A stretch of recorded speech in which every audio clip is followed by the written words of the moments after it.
कहते हैं इंसान अगर मर भी जाए तो उसके शरीर का एक ऐसा अंग जो कई दिनों तक जिंदा रहता है वो है हमारा दिल।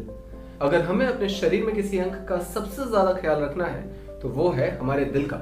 और आज इस दिल की सेहत से जुड़े सर्दियों के कुछ सवाल हमारे दिमाग में जब आए तो हम पहुंचे जबलपुर के मशहूर शाल्बी हॉस्पिटल के इंटरवेंशनल कार्डियोलॉजिस्ट के पास, जिनके नाम न सिर्फ 25 से 30 हजार एंजियोग्राफीज दर्ज हैं, बल्कि साथ ही जिन्होंने अब तक 15,000 से ज्यादा सफल एंजियोप्लास्टीज की हैं।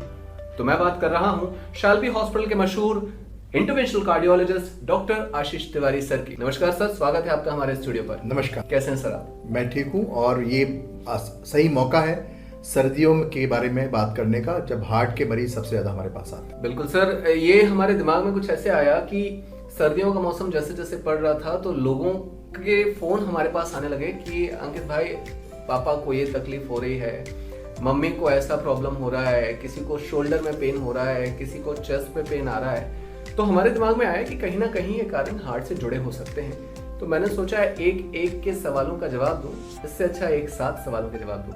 तो आज हमारे बीच में आप मौजूद हैं और मैं शुरू करना चाहता हूं सर सर्दियों से जुड़े सबसे पहले सवाल से कि क्या ये बात सच है कि सर्दियों में हार्ट इश्यूज या हार्ट अटैक के केसेस बढ़ जाते हैं? तो ये बात बिल्कुल सच है कि सर्दियों में हार्ट से संबंधित समस्याएं बढ़ जाती हैं और कुछ नंबर जो है वो हार्ट अटैक का भी बढ़ जाता है। और अक्सर लोग पूछते हैं इसकी वजह क्या है, तो हमेशा उसकी हम बताते हैं कि सर्दियों का मौसम ही ऐसा है जब खून की विस्कोसिटी या गाढ़ापन बढ़ने लगता है। दूसरा, कोशिकाओं का संकुचन होने लगता है। जैसे आप सर्दियों में जब भी आप देखेंगे तो आपकी स्किन की कोशिकाएं भी थोड़ी सिकुड़ी हुई लगती हैं। ऐसे ही हार्ट के ब्लड वेसल्स और बाकी ब्लड वेसल्स में भी संकुचन होता है। तो जब संकुचन ज़्यादा होता है तो उनको ज़्यादा काम करना पड़ता है, ज़्यादा लोड पड़ता है हार्ट में। और जो सब क्लिनिकल प्रॉब्लम होती है, इसका मतलब जो बीमारी सुसुप्तावस्था में पड़ी रहती है या जो पता नहीं चलती है पहले, उन मरीजों को लक्षण आना शुरू हो जाते हैं। और जब लक्षण इतने आते हैं कि हार्ट की नस 90 से 100% बंद होने लगती है तो उसी अवस्था में हार्ट अटैक होता है। तो ये इसका कोई कोरिलेशन है एज के साथ? क्योंकि अक्सर मेरे कुछ यंग फ्रेंड्स हैं जो बोलते हैं भाई अभी कहाँ हमें टेंशन लेने की जरूरत, अभी तो हम जवान हैं।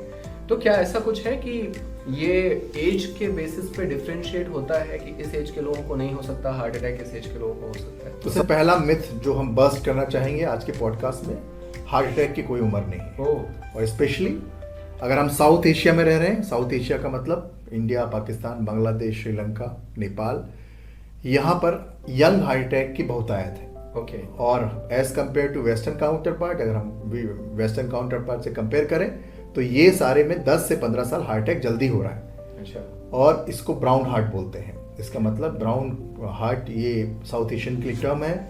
और इसका मतलब ये एक बहुत बड़ी डॉक्यूमेंट्री भी है जो उपलब्ध है, वाइडली उपलब्ध है। तो एक पूरी सीरीज है जिसमें यंग लोगों को हार्ट अटैक हो रहा है जो साउथ एशियन डिसेंट के। इंटरेस्टिंगली साउथ एशियन लोग पूरी दुनिया में कहीं भी रहें, उनको हार्ट अटैक जल्दी हो रहा है। अच्छा। तो अगर वो सपोज वो लोग अमेरिका में रह रहे हैं और पिछले 10 सालों से रह रहे हैं, 15 साल से रह रहे हैं, तो भी उस पॉपुलेशन को हार्ट अटैक जल्दी हो रहा है। इसका मतलब हमारे जीन्स में हार्ट के लिए प्रिडिस्पोजिशन है। और जब हम इस व्यवस्था में आगे बढ़ रहे हैं जिसमें junk food, high cholesterol, obesity, tobacco, smoking में है, तो हम ये इसलिए यंग लोगों को हार्ट अटैक ज़्यादा आ रहा है। तो हार्ट अटैक की कोई उम्र नहीं है। इनफैक्ट हमारे 30 से 40% लोग के हार्ट अटैक की उम्र 40 साल से कम की। बहुत बढ़िया। तो उम्र का हमारे हार्ट के सेहत से कुछ ज़्यादा असर नहीं पड़ता। पर सर अक्सर मैंने देखा है कि कई बार ऐसा होता है कि हमारे कुछ लोग बोलते हैं कि इन्हें काफ़ी समय से चेस्ट में पेन तो हो रहा था, इन्हें काफ़ी समय से शोल्डर में पेन हो रहा था।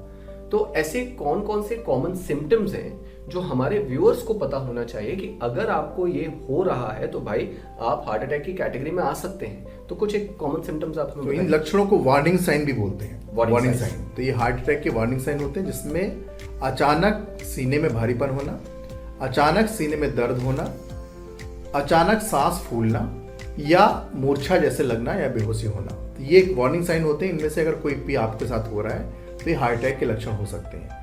यहाँ ये बात बताना बहुत जरूरी होगा कि इसका मतलब हमेशा हार्ट अटैक होना नहीं है। इसका मतलब ये वार्निंग साइन है जिसमें 80 से 90% केस में मरीज को हार्ट की बीमारी निकलती है। 10% के केस में 10% लोग नॉर्मल भी निकल सकते हैं। जैसे किसी को मान लो किसी वजह से घबराहट हुई और पैनिक अटैक हुआ तो उसको उसमें भी सीने में भारीपन दर्द होना स्वाभाविक है, लेकिन वो पैनिक अटैक होता है और थोड़ी देर में मरीज ठीक हो जाता है। तो ये सब नियम साइंस है और इस साइंस में 100% कुछ भी नहीं होता। तो हम ये मान लेते हैं कि ये जो कॉमन सिम्टम्स आपने बताए, सबसे पहला सीने में भारीपन होना, सीने में भारीपन होता है, दूसरा सीने में दर्द होना, सीने में सांस फूलना सांस में या मुरझाना। ये 4 प्रमुख सिम्टम्स हैं जिन्हें हम मान सकते हैं कि ये हार्ट अटैक के सिम्टम्स हो सकते हैं। पर कुछ लोग बोलते हैं सर कि उन्हें जबड़े में पेन आ रहा था, कुछ लोग बताते हैं शोल्डर में आ रहा था। इनफैक्ट हमारे यहाँ कुछ ऐसे केसेस भी आए थे जिनको बैक में पेन हो रहा था, बाद में पता चला कि उनकी एंजियोप्लास्टी करनी पड़ी। तो इनका भी रिलेशन डायरेक्ट होता है हार्ट अटैक से? तो अच्छा क्वेश्चन पूछा आपने, और इसका डिटेल बहुत क्लियरली उपलब्ध है हमारे लिटरेचर में। तो कोई भी दर्द जो जॉ लाइन के नीचे होता है और नाभि के ऊपर होता है वह हार्ट का पेन हो सकता है। और यहाँ पर पेन का मतलब केवल पेन से नहीं है, पेन का मतलब किसी भी तरीके के डिस्कम्फर्ट से है। जैसे कि गले में जलन होना भी हार्ट अटैक हो सकता है। और पेट के ऊपरी हिस्से में जलन होने के साथ हमारे साथ बहुत सारे मरीज हमारे हार्ट अटैक के हमारे पास आते हैं। तो कोई भी लक्षण जो नाभि के ऊपर है और जॉ लाइन के नीचे, जबड़े या जबड़े के नीचे है, वो हार्ट की समस्या हो सकती है। तो ये बहुत अच्छी बात है, ये क्वेश्चन बहुत इंपॉर्टेंट है और thank you you asked this question. Sir पर मैं आपको बताऊं, हम भारत में रहते हैं और हमारे यहाँ भारत में हर बच्चा अपने आप को डॉक्टर समझता है। तो होता क्या है, 1-2 बार ऐसा हुआ कि हमारे परिचितों ने बताया कि यार मुझे ना मसल्स पेन हो रहा है। मैंने पूछा मसल्स पेन मतलब कहाँ? बोले कुछ नहीं, वो शोल्डर में पेन आ रहा था, कोई बोल रहा है बैक में पेन आ रहा है, और बाद में पता चलता है कि भाई उनकी एंजियोप्लास्टी करनी पड़ गई। तो हम मसल्स पेन और हार्ट अटैक के पेन को कैसे डिफरेंशिएट कर सकते हैं सर? क्या इसका कोई रेफर्ड लिटरेचर या कोई गाइडलाइन है? तो बिल्कुल क्लियर कट गाइडलाइन है। 90% केसेस में क्लियर हिस्ट्री अगर हमको मिलती है जिसमें दर्द के बारे में कुछ सवाल पूछे जाते हैं। इसीलिए cardiology society of India and American heart association ने सीने में दर्द होने वाले दर्द को 3 भागों में डिवाइड किया है। टिपिकल एंजाइना मतलब हार्ट की बीमारी होने की संभावना बहुत ज़्यादा है। एटिपिकल एंजाइना मतलब हार्ट की बीमारी हो भी सकती है और कुछ केस में हार्ट की बीमारी नहीं भी हो सकती है। And non anginal chest discomfort, इसका मतलब तीसरी कैटेगरी मतलब हार्ट की बीमारी होने की संभावना ना के बराबर है। तो अगर हम सरल शब्दों में पहुंचे, इनका अर्थ क्या है? इसका अर्थ ये है कि अगर आपको कोई भी डिस्कम्फर्ट हुआ, चाहे गले में भारीपन हो, चाहे पेट के ऊपरी हिस्से में दर्द हो रहा हो, अगर यह डिस्कम्फर्ट चलने के साथ बढ़ता है और रुकने में कम होता है तो यह टिपिकल एंजाइना या क्लासिक सिम्टम ऑफ हार्ट है। इसके उलट अगर आपको सीने में दर्द हुआ और आप थोड़ा तेज चले या सीढ़ी चढ़े और दर्द ठीक हो गया या आपको कोई फर्क नहीं पड़ा तो यह हार्ट का लक्षण नहीं होना। इसका मतलब एक्सर्शन के साथ किसी भी चीज़ के दर्द में या भारीपन में या सांस फूलने में अगर तकलीफ आपकी बढ़ती है तो ये हृदय रोग बीमारी हो सकती है। लेकिन एक्सर्शन के साथ अगर आपकी तकलीफ घटती है तो यह हार्ट की बीमारी होने की संभावना ना के बराबर है। तो यह बात बहुत इंपॉर्टेंट है और इसको हम ऐसे भी समझ सकते हैं कि हार्ट है जो एक्सर्शन का पूरा कंट्रोल करता है। तो अगर आप एक्सर्शन करेंगे तो किस पर लोड पड़ेगा? हार्ट पर लोड पड़ेगा। तो अगर एक्सर्शन कर रहे हैं और हार्ट पर लोड पड़ रहा है और लक्षण कम हो रहे हैं तो बीमारी हार्ट की नहीं हो सकती। तो इस सरल शब्दों में इसको ऐसे समझ सकते हैं। क्या बात है सर, आपने तो मेरे सालों का डाउट एक लाइन में क्लियर कर दिया। और कितने अच्छे से कोरिलेट किया आपने कि अगर हमारा एक्सर्शन करने पे हार्ट पे प्रेशर पड़ रहा है तो उससे संबंधित जो भी हमारे अंग हैं उनको तकलीफ पहुंचेगी। That's the simplest way I believe to understand कि किस तरीके से हम हार्ट के पेन को या हार्ट अटैक को दूसरे पेन से अटैच कर सकते हैं। पर अगर हम बात करें कि चाहे वो ओल्ड एज हो या यंग एज हो, अगर हमें अपने दिल की सेहत को संभालना है, खास तौर पे सर्दियों में, क्योंकि सर्दियों में सर सच बताएं तो लोगों को सुबह उठने में भी तकलीफ जाती है। खाने पीने को लेकर के बहुत स्पेसिफिक हो जाते हैं कि भाई हमें जो चीज़ पहले ठंडी चल जाती थी अब तो वो गर्म ही चाहिए, चाय से कन्वर्ट होकर सूप पे आ जाते हैं। तो ऐसी कौन सी चीज़ें हैं लाइफस्टाइल में सर्दियों के सीजन पे जिनका हमें ध्यान रखने की आवश्यकता है? तो सर्दियों में 2 बहुत प्रमुख बातें ध्यान रखनी होती। पहला, अक्सर लोगों का व्यायाम या एक्सरसाइज छूट जाता है जिसका कारण स्वाभाविक है। तो मेरा कहना है कि अगर आप व्यायाम और एक्सरसाइज को डिले ना करें, आप उसका टाइम बदल सकते हैं। जैसे ज़रूरी नहीं कि आप सुबह अगर 6 बजे मॉर्निंग वॉक करते थे तो आप 6 बजे करें, वो टाइम 7, साढ़े 7, 8 बजे का भी हो सकता है। मोटा मोटा सूर्योदय के बाद आप जरूर करें। सूर्योदय के बाद अपना व्यायाम शुरू करें और एक्सरसाइज शुरू करें। और अगर जो लोग सुबह नहीं कर सकते वो अपना सूर्यास्त के आसपास अपना व्यायाम करें। तो ये बहुत इंपॉर्टेंट बात है। और आप देखेंगे कि बहुत सारे लोगों का डाइटरी रिजीम भी इसमें बदल जाता है। इसका मतलब अपनी डाइट हैबिट चेंज हो जाती है। ज़्यादा तला हुआ खाना, ज़्यादा फ्राइड फूड और ऑयली खाना सर्दियों में बढ़ जाता है। तो ये हमको कंट्रोल करना होगा, जिससे जिस BMI पे हम अक्टूबर में थे उसी BMI पे हम फरवरी में रहें। ये हमारा टारगेट होना चाहिए। और इसके लिए मैं चाहता हूँ, BMI क्या होता है अगर हम BMI की बात करें तो बॉडी मास इंडेक्स, इसका मतलब ये है कि जितना हमारा वेट पहले था उतना ही वेट आगे हो। और BMI एक क्राइटेरिया है जो यह बताता है कि आपको coronary artery disease, metabolic syndrome होने की संभावना, हार्ट की बीमारी होने की संभावना कितनी ज़्यादा है। जितना ज़्यादा BMI उतनी ज़्यादा संभावना। बढ़िया सर, तो मैं डाइट के प्रति भी सजग हो गया। पर अभी थोड़ी देर पहले आपने हमें बताया कि हमें डेली एक्सरसाइज करनी चाहिए और एक्सरसाइज से हमारा हार्ट फिट रहता है। जब हम बोलते हैं हमें एक्सरसाइज रेगुलर करना है, तो कितना इम्पैक्ट एक्सरसाइज का हार्ट अटैक आने में कारगर है और कितना उसे बचाने में कारगर है? एक्सरसाइज करें तो किस लेवल की करें? क्या सच में एक्सरसाइज करने से हार्ट अटैक के चांसेस कम होते हैं या ये हार्ट अटैक को बढ़ावा देता है? ये मिथ है या फैक्ट, कुछ बताइए सर। तो चीज़ें बहुत ही पिछले कुछ दिनों में बहुत कंट्रोवर्शियल हो गई एक्सरसाइज को लेके, स्पेशली जिम एक्सरसाइज को लेके। तो यहाँ कुछ बातें मैं सिंप्लीफाई करना चाहूँगा। एक्सेस में कोई भी एक्सरसाइज शरीर के लिए हानिकारक होती है। अगर आप प्रोफेशनल एथलीट या बॉडी बिल्डर नहीं हैं तो अपनी एक्सरसाइज को अपनी हेल्थ के हिसाब से लिमिटेड रखें। जैसे 2 घंटे जिम करना या 3 घंटे जिम करना। अभी रिसेंटली लैंसेट में पब्लिश स्टडी के हिसाब से 5000 से 7000 कदम चलना दिन भर में उतना ही हेल्दी है जितना 10 से 12,000 कदम चलना है। इसका मतलब यह भी बताता है कि हमको जीवन में बैलेंस की सख्त जरूरत है। तो अतिरिक्त एक्सरसाइज करने से भी शरीर को नुकसान पहुंचता है। अब आई बात, क्या एक्सरसाइज करने से हार्ट अटैक आ सकता है? तो ये एक्सरसाइज से आने वाला हार्ट अटैक नहीं है, ये एक्सरसाइज के दौरान होने वाला हार्ट अटैक है। अब एक्सरसाइज के दौरान होने वाला हार्ट अटैक क्यों है, सवाल उठता है। तो इसमें पेशेंट की या मरीज की, जिन लोगों की डेथ हुई वो सडन डेथ हुई। सडन डेथ का मतलब यह है कि उनको हार्ट अचानक, उनकी हार्ट की गति रुक गई। वो हार्ट की गति किस वजह से रुक सकती है? हार्ट अटैक से भी रुक सकती है और कार्डियक अरेस्ट से भी रुक सकती है, जिसमें हम अभी आएंगे। तो हार्ट की गति रुक जाना और हार्ट अटैक आना दोनों अलग अलग चीज़ है।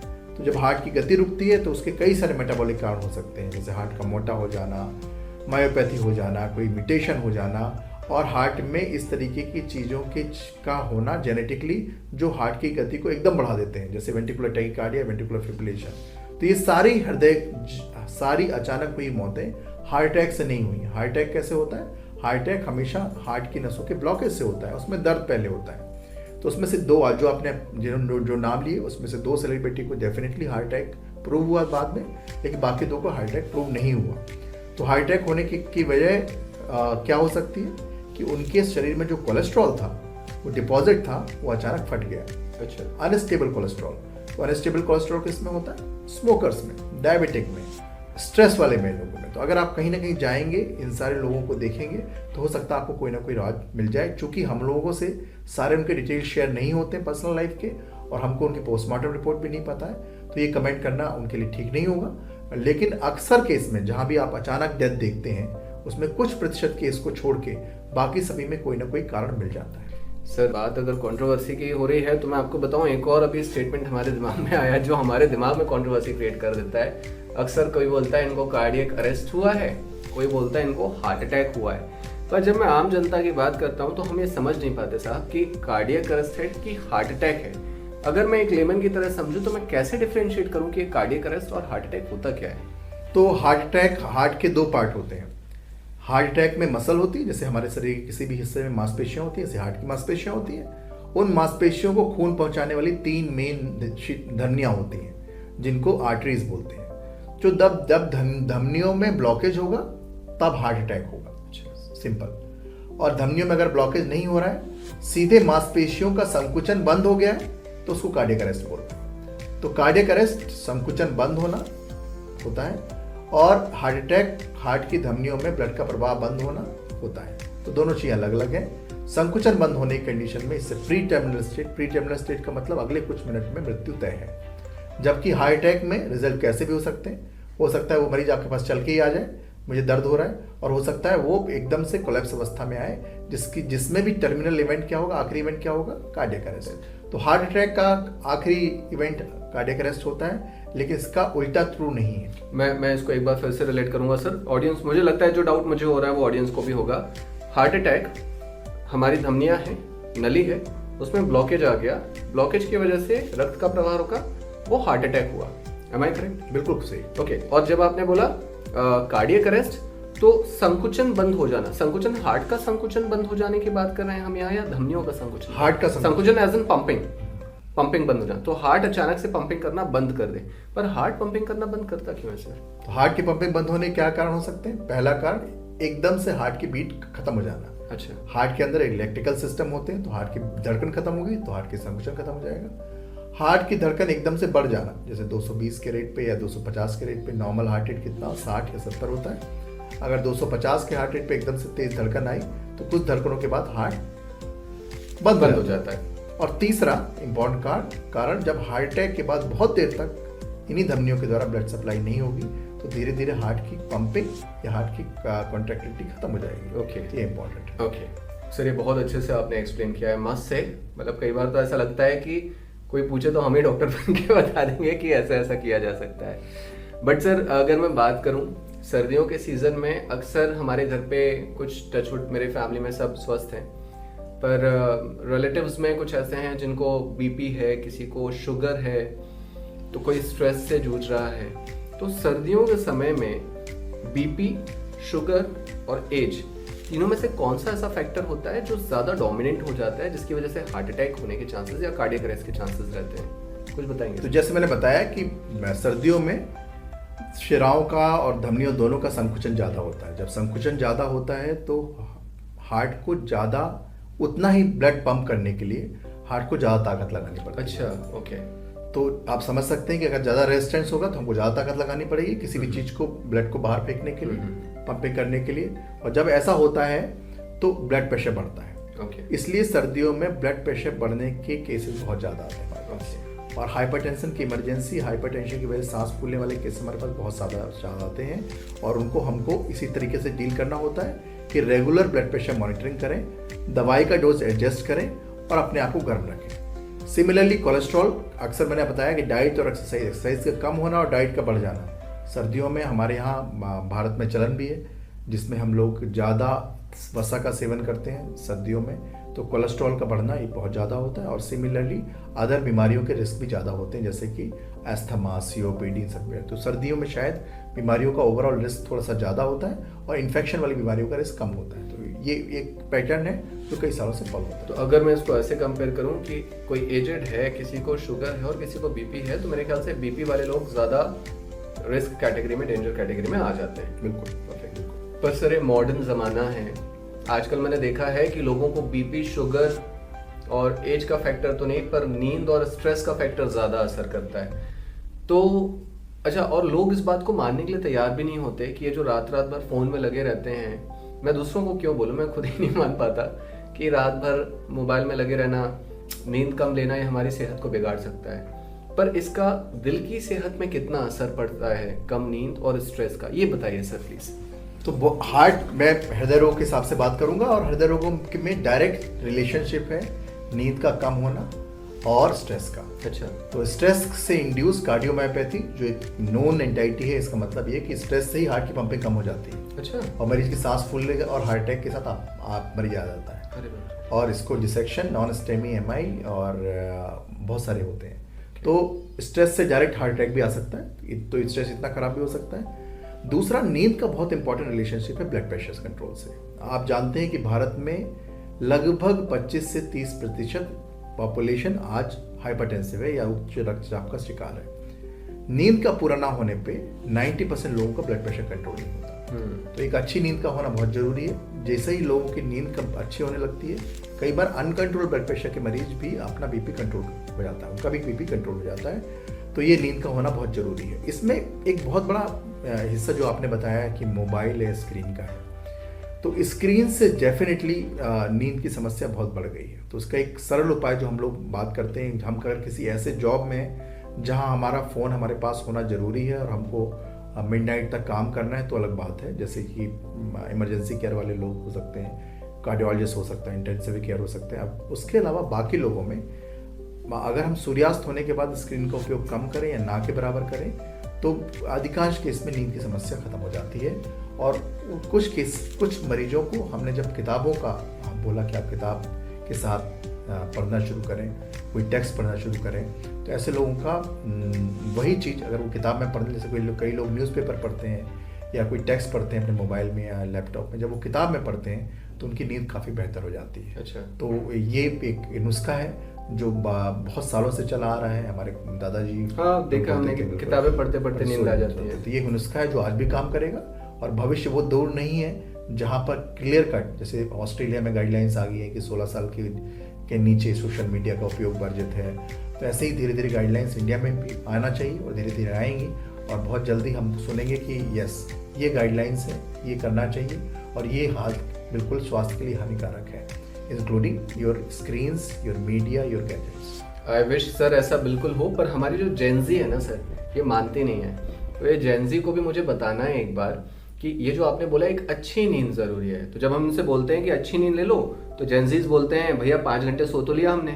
तो एक्चुअली में अच्छी नींद को एज के हिसाब से किस कैटेगरी में रखेंगे? 5 घंटे, 7 घंटे, 8 घंटे, कुछ उसका कैलकुलेशन है क्या? तो जो डेटा है, जो I am not sleep expert, but जो डेटा हमारे पास है वो ये है कि कोई भी नंबर फिक्स नहीं है। एवरेज 6 to 8 आवर की sleep is recommended for everybody. तो कई लोगों का नींद 6 घंटे में भी कंप्लीट हो सकती है, कई लोग की 8 घंटे में भी कंप्लीट हो सकती है, लेकिन उसकी रेंज यही है। वो 4 घंटे में कंप्लीट करना अधिकांश केस मरीजों को, अधिकांश लोगों को भविष्य में तकलीफ दे सकता है या प्रॉब्लम कर सकता है। तो ये बात ध्यान रखें, 6 से 8 घंटे एक की क्वालिटी स्लीप का मतलब। इसमें मैं एक पॉइंट और ऐड करना चाहूँगा, क्षमा चाहता हूँ। लोग क्या करते हैं सर, रात में 4 बजे सोते हैं, सुबह 10 बजे तक सोते हैं और बोलते हैं हमने 6 घंटे की नींद पूरी तो कर ली।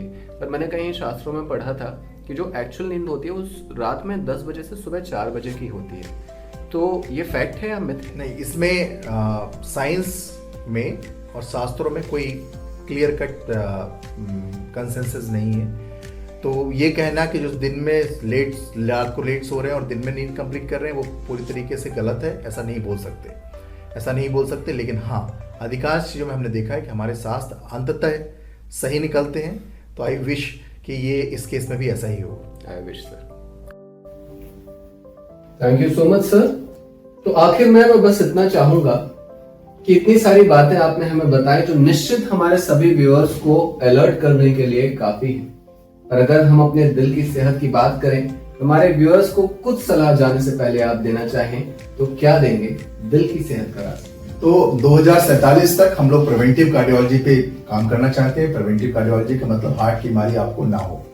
तो एक नंबर है जिसमें बोला जाता है कि 70% हृदय रोग बीमारियां प्रिवेंटेबल। तो भारत चूंकि डायबिटीज, हाइपरटेंशन कैपिटल है पूरे वर्ल्ड का, तो प्रिवेंशन पे काम करें, डायबिटीज ना होने दें, अगर है तो कंट्रोल रखें, ब्लड प्रेशर को ना होने दें, अगर हो तो कंट्रोल रखें, और एक्सरसाइज और डाइट का ध्यान रखें। तो प्रिवेंटिव कार्डियोलॉजी पे काम करें और कार्डियोलॉजिस्ट की जरूरत ना पड़े, यही हमारा ध्येय है, यही हमारा लक्ष्य है। धन्यवाद। Thank you so much sir, बहुत ही अच्छी बात आपने बोली। तो आखिर में अपने दोस्तों को मैं बस यही बोलूंगा कि अगर आपके भी सेहत से जुड़े हुए कुछ सवाल हैं तो आप हमें कमेंट्स में बता सकते हैं और जितना ज्यादा हो सकता है हमसे संपर्क करें। हम हमेशा आपके साथ जुड़े रहेंगे इस प्रोग्राम में। तब तक के लिए नमस्कार, मिलते हैं हम शादी पॉडकास्ट में अगले डॉक्टर के साथ अगले सेहत से जुड़ी राज के लिए। तब तक के लिए नमस्कार, धन्यवाद, नमस्कार।